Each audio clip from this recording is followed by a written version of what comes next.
What's happening, everybody? This is the Everloyal Podcast, episode 5. Wow. Wow. We took a week off. Sorry, peeps. Um, I had to survive the Coco, which was more than annoying than anything. I'm alive. Two-time survivor. Two-time survivor, no big deal. Hang the banner. Um, but we are back. So there was no bye week episode. So this is now episode 5. We're going to recap the UNC game, which was the previous game that the Irish played little about 2 weeks ago. And then we're gonna or I guess recap that game, and then we're gonna preview BYU Shamrock series coming up. Undefeated, never lost. That is correct, Grant, with a little teaser there. The Irish go into Shamrock series games. I don't know how many there have been, but all time they are undefeated so far. So we'll talk a little bit about that. This is the Vegas game. This is the all white jersey game, all white uniform game. We're So excited. So, sexy. Oh my oh god. yes, um, yeah. Also, Mike Golick Senior today. I think it was today. Shared a clip of like a blooper from them doing the Hangover Yeah. thing, and he just like lost it and was like, he's like, "You missed your fucking line" or something like that. Freeman just loses his. He just cracks up. So, um, we're gonna dive into it. So again, Matty G Kirch on Everloyal Podcast. Shout out to all of you who have listened, all people that have reached out to us. I appreciate it. Special shout out.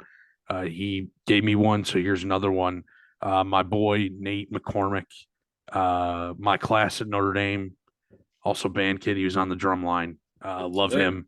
Um, he has a podcast called OK Dad Pod, and he talks about the trials and tribulations of being a dad because he is and he's expecting his second kid. So shout out to Nate. Thanks for your shout out. And as always, we're on Spotify and Apple Podcasts. So rate and subscribe, review us, give us high marks. And as always, I will always plug this until we start getting them. If you want to sponsor us, give me a little shout. Give me a little shout. So anyway, episode 5, Everloyal Podcast.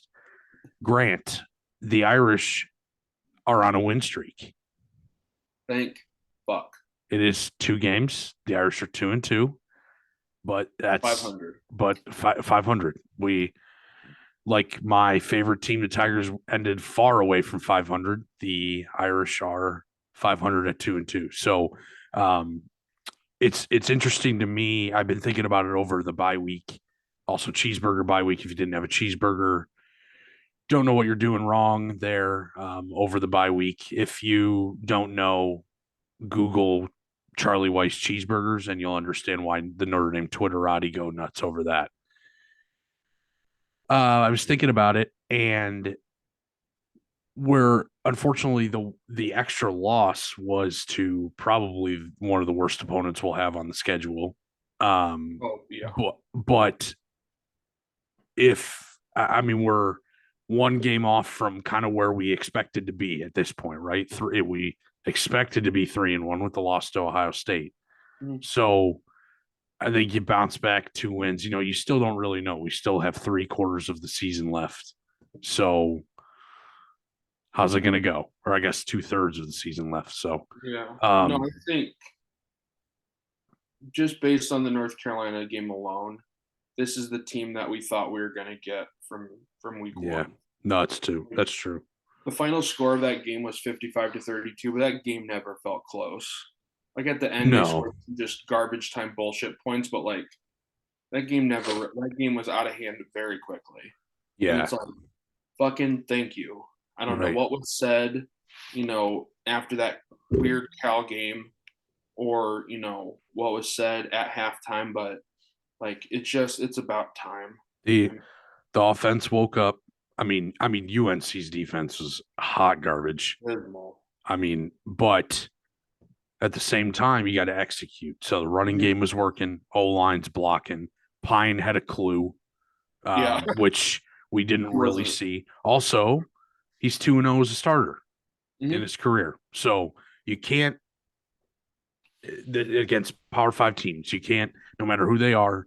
It's still big boy football, and he's 2-0 as a starter. Yeah. So we take that in stride. But yeah, I mean, takeaways for me: offense goes clicking, which is great. The Mhm. defense is still an overall juggernaut. I know UNC scored some late time, like you said, kind of bullshit garbage time points, but I mean, the defense is nuts. They're getting pressure on the quarterback. It seems like they're um, just manhandling offensive lines. It's great. They finally forced a turnover.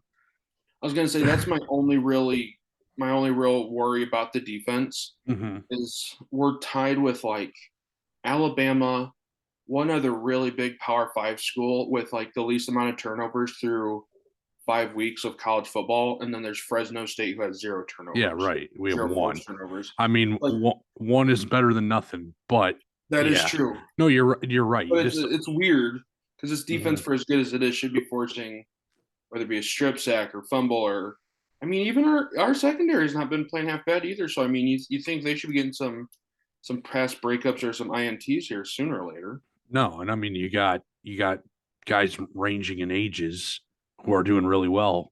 Mhm. Yeah, especially in the secondary. It's been awesome to see. But yeah, you'd wonder if we'll finally run into like an actual interception or something. So that would be a help. But yeah, you're right. But those are my takeaways. Offense was clicking, finally Mhm. got a turnover. You know, especially after the first quarter when it was 7-0 UNC and our offense seemed like they were stalling, especially with how that game ended. For me, I was just it was great to be in the lead. Yeah, it was 13 points.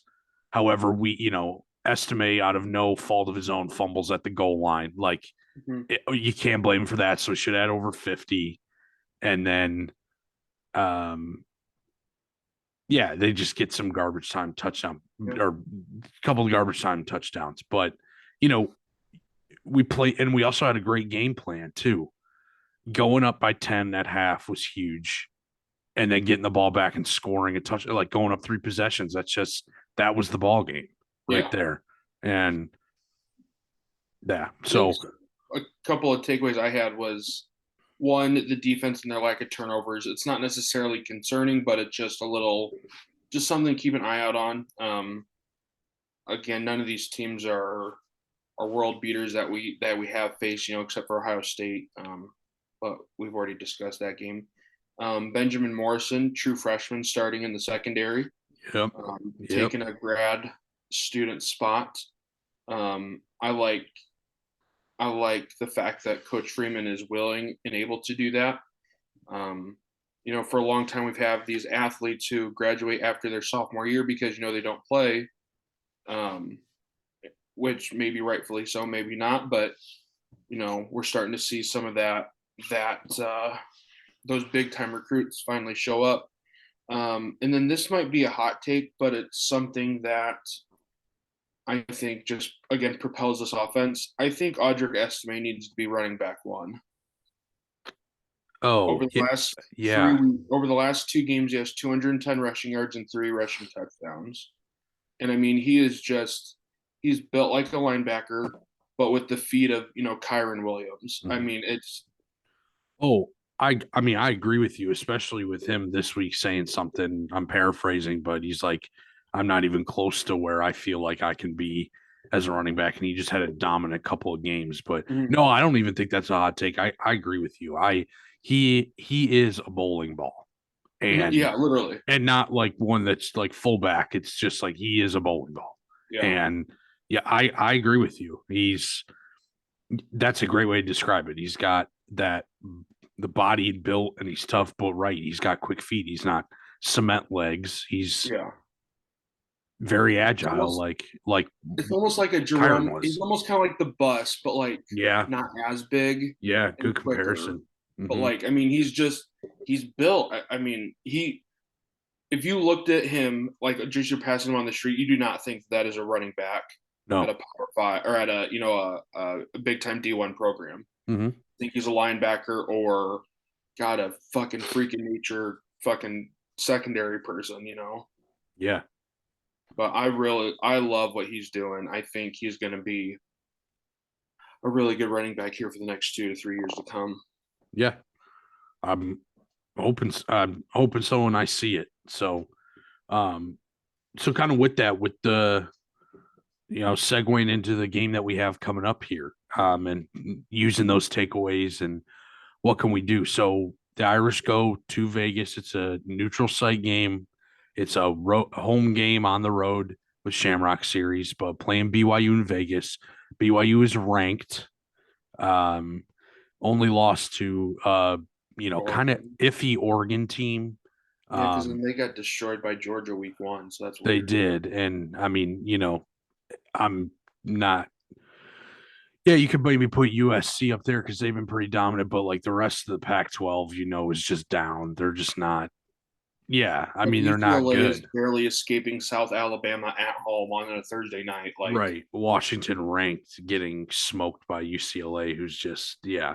So, um, yeah, but BYU also, anyway, they are not in the Pac 12. They are, hey, shout out another independent. It's a, it's an independent bowl here. But man, we two, but we go. I mean, we have to go. We don't go on the road. It's not in it's not in Provo, yeah, but they don't have to change time zones, or they don't have to they have to go like a state over. yeah, So, big and one. we got to travel 3 time zones. So, Mhm. what are you thinking about this, Grant? What should the people know or look for? Well, I have a trivia question for you first because I saw it today. Oh, I love trivia questions. You kind of hinted at it earlier in our opener, but do you know what Notre Dame's all-time record is in the Shamrock Series? Grant, I know we are undefeated. I don't know the exact number. We are Uh, 10-0, 10-0. Nice. which is not necessarily surprising, but it's like you think about some of the years that were just shit, like 2016, the fact we go 4-8, and Yeah. somehow one of those four is a Shamrock game, and so it just that's I thought that was kind of cool. Yeah. I've always wondered that. You also just the history of Notre Dame football, especially because this has been happening throughout the 2010s, and there were some up and down Mhm. years, as you mentioned. And part of the reason I could see is that a lot of the games, were just, against not the greatest opponents. Um, but there have been some pretty classic games that could have gone either way, and they were some luck for Notre Dame. Like I think of 2013 in Dallas, that game against ASU was back and forth. Um, Last year against Wisconsin, we blew it out of the water in the fourth quarter, but I mean, we were down 13-10 to start the fourth quarter. Um, Was the Cam McDaniel helmet game, was that a Shamrock Series that game? was that was USC at home. What game? What am I thinking of when we played Purdue at Lucas Oil? Oh, did that? I mean, we did. That was in 2014. Yeah, that was close. I don't remember. I think Cam McDaniel had a big day that day. Okay, I thought that Um, helmet game was in a Shamrock Series no, game. that was the USC at home. Yeah, Okay, the photogenic that's so man. sick. Yeah. Cam But yeah, McDaniel, what a guy. we played some close games here, but some of the opponents have been kind of, on the lower end. Like you Yeah. think 2016, that was one of our 4 wins, and we played Army, who I don't even know if they had 2 wins that year or something. Or the year So, we played Miami at Soldier Field and we won like oh, that was so great. 41-13 or some dumb Yeah, shit. right.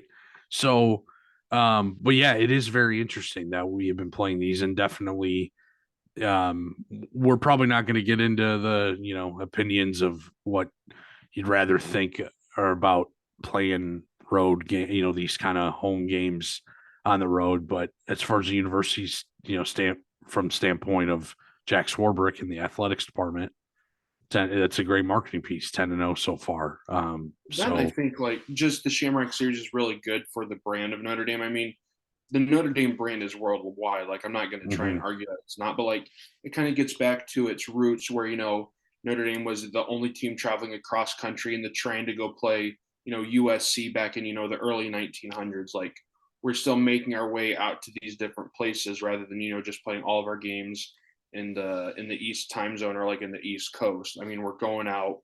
We're playing in Vegas. We played down in what was it, Arlington. We played in Jacksonville, Chicago, Boston. Baltimore, Boston. We're playing at Lambeau. What is it next year? Yeah, next year or 2 years, I can't We're going to remember, play but Wisconsin there again. But I mean, yeah, and I. So going back to the original question, I don't think that this game will be any different. I think, come Saturday night at 11:30, we'll be 12-0. I was doing a little bit of research, just kind of not necessarily on a lot of the stats, but just on what the BYU Cougars team is made of. Another interesting stat, like 13 of their 22 starters are from the state of Utah, yep, which, I mean, I guess makes sense since they're in Utah, but I mean, Notre Dame's in Indiana and has maybe two starters from the state. Jack Kaiser is one of them, and Blake Fisher. I think that's all. Yeah. yeah, Which, it's not the point, but they have another really big offensive line, kind of like Notre Dame does. It looks like they actually have a pair of twins on the offensive line. oh, Campbell and Clark Barrington. 98% sure that I got those names right. They're both 6'6", 295. One's a starting left guard and one's backup right guard and left guard. So I thought that was kind of cool. You don't really see a lot of twins. Can you think of any really good twins besides them? Well, I guess you could say the McCourties in the NFL. But no, but their offensive line is just huge. I mean, it's like 6'6", 6'8". They have like a 6'8" left tackle or something like that.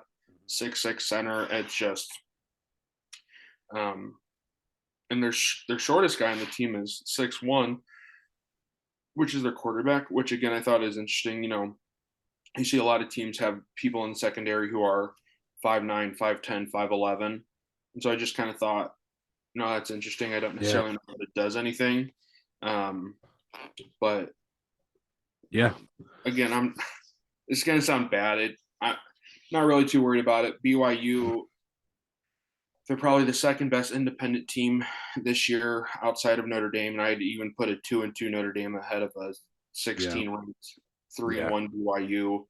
They beat Utah State, and they beat who was the second game they beat? Like a Western Utah or some shit like that. So I mean, again, it's nice to be an independent to make your own schedules, but it's nothing to write home at the end of the day. yeah. They are. They kind of got the help of,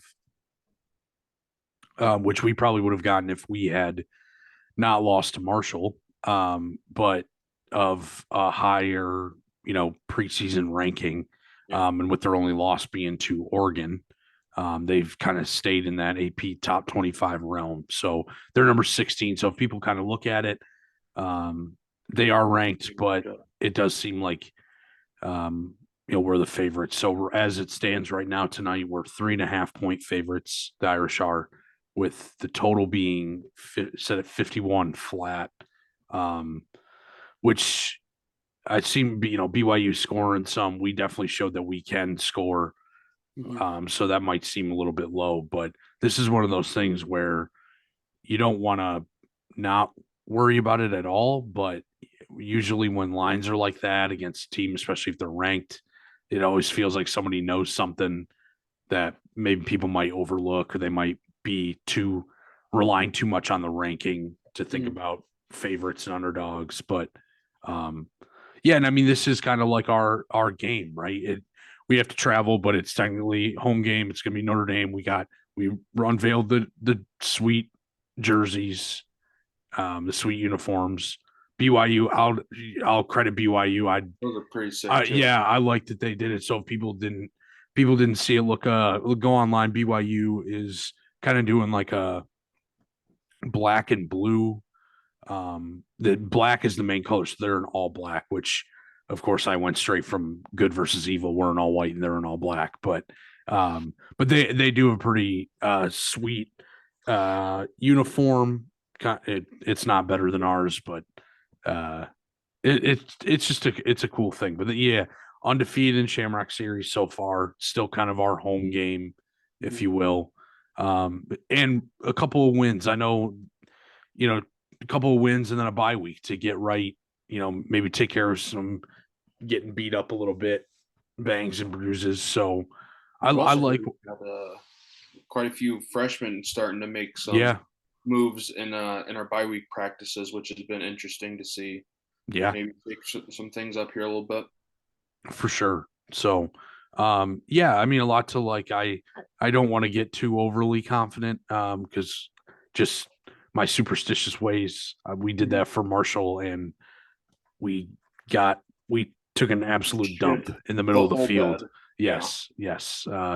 Need to buy a new mattress. So, It um, is interesting though. We have the high of North Carolina, kind of a plateau of the bye week. Then we go BYU, Stanford, UNLV, Clemson. yeah, I think if we go 3-0 the next 3 weeks, which again that on paper very much should, yeah, like that Clemson game come November 5th, because they looked really susceptible against a pretty good and impressive NC State team Saturday night. and Um, and it was right before, or right, yeah, right before our UNC game. But yeah, they went wire to wire, or they back and forth with Wake Forest, who yep. is not a bad team, but they're this isn't the Clemson teams of old Yeah, where this wasn't your Taj Boyd, Trevor no, Lawrence, yeah, the guy who now is on the Cleveland Browns, who we won't say his name. I was just about to say the Yeah. he Um, shall not be named. but I think, and it's you don't want him to miss the game because you want him to have you want this to be a legit matchup. But that Brian Brissett, I won't get into it. I'll wait for Clemson to Well, beat. yeah, we got a long way to go, Yeah. miles But to no, go I before we think sleep. I think this game is probably going to be a little touch and go in the first quarter. So just getting back out on the field for real time, hits and real time, the whole lights, playing at brand new Allegiant Stadium out in Vegas. I think it's going to be come third and fourth quarter. It's going to be put away. Yeah, I would agree with that. I think kind of have to buckle up a little bit. I would imagine BYU is going to be coming out firing, especially because they're not a bad team by any means. We're kind of lumping them into kind of this part of our schedule, but they are definitely different than Stanford or UNLV coming up. I mean, yeah, again, we lost to Marshall, but I mean, Stanford is just anemic on all sides of I the love ball. David Shaw too, but he's so bad. Yeah, I mean, they're just struggling right now. So, Right. And UNLV is just they might as well have. UNLV lost to Cal. So, Wow. Okay. yeah. Yeah. um, Okay. So Matt, what do you have predictions going into this week? We'll start with um, score, and then we'll do over. You can move the line if you want to over under. nice. Yeah. So I think this game is going to be probably closer than we would like. This could be kind of an opposite of the UNC game where it might be like closer throughout and then maybe open up a little bit more at the end. Mm-hmm. Again, kind of maybe the score isn't exactly going to reflect how the game goes. Yeah. Back and forth a little bit. I think the Irish win. Right now sitting at 3.5. I think the Irish cover as well. I could see 10, maybe around a 10-point victory. Um, Maybe like 8 or 9, but somewhere around there. So I'll give it. I'd probably give it. I'll say 34-24. Okay. I like Um, that. So then you're taking over 51. yes, always. Life is Life's way too life is way too short to bet short. the under. Life is way too short. Yeah, but that's kind of where I'm at. I think we could see 27-24 for a while in the fourth quarter, something along those lines, and Yeah. we end up getting a really crucial score. If it's like it could even be maybe like 34 17, and they make a little bit of a run or something. But yeah, that's where I stand. What about you? Yeah, you actually kind of stole mine. I think it's gonna be another 3+ possession or 3+ margin. I think it's gonna be a 35-17, Oh, 38-21 kind of sort of thing. We're riding high. Those wins are starting to snowball together from everything that we've seen. Me and you, I'm sure, follow a lot of the same things on Twitter when it comes to Notre Dame. We've been winning this week of practice. And unless something really happens, I don't think.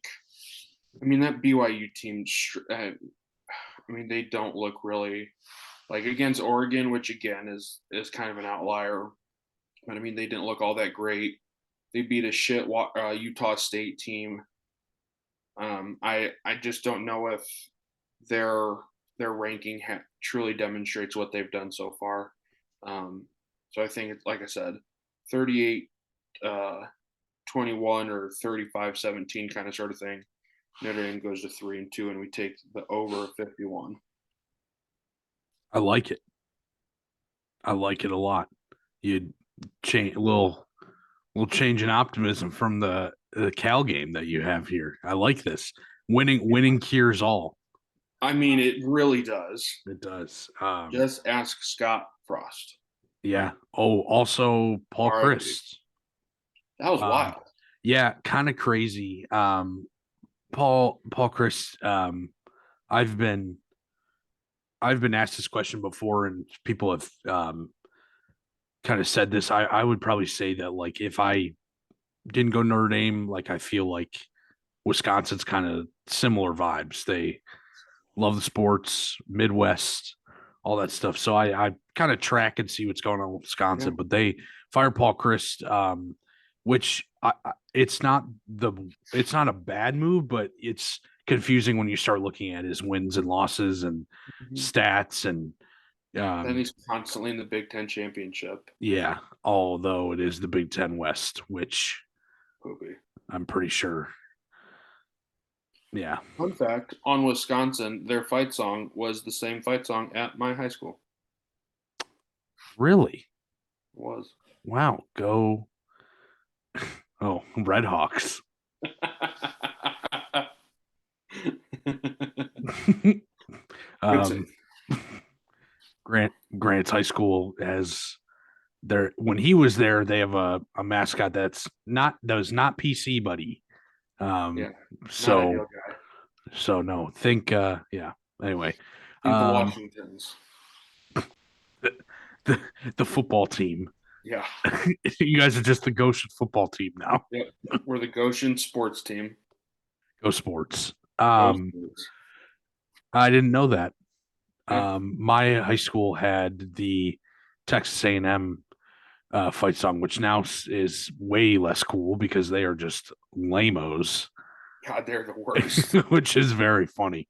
Um, for those who probably didn't see it, because probably none of you actually pay any attention to my Twitter feed, and you shouldn't. When Texas A&M lost on Saturday, I'm not a big Jimbo Fisher guy, never have been. And I tweeted out the Seinfeld gif of him eating popcorn, saying that's a shame about how their season is unfolding. All right. So Yeah, if Texas A&M and LSU play each other, who do you want to win? um, I don't know. Texas A&M, I guess. I don't know. I hate that. No, don't make me pick that. Can we get a draw in football Yeah, like or in European football or or in American fucking football when they don't score after overtime.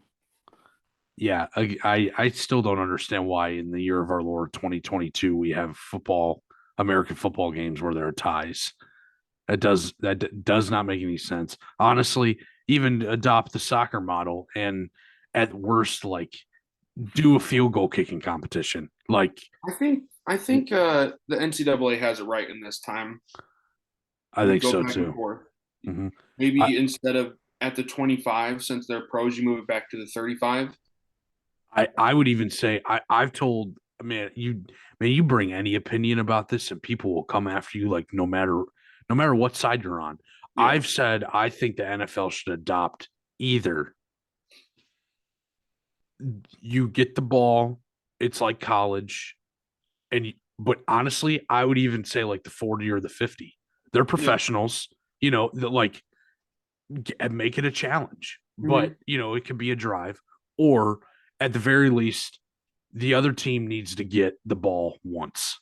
Yeah. Again, they're professionals. If there's a full kickoff, a team has a drive and they score, it's like you score a touchdown the next drive or you're done. But the Well, just whole like in baseball, where the home team always gets a shot, even if right.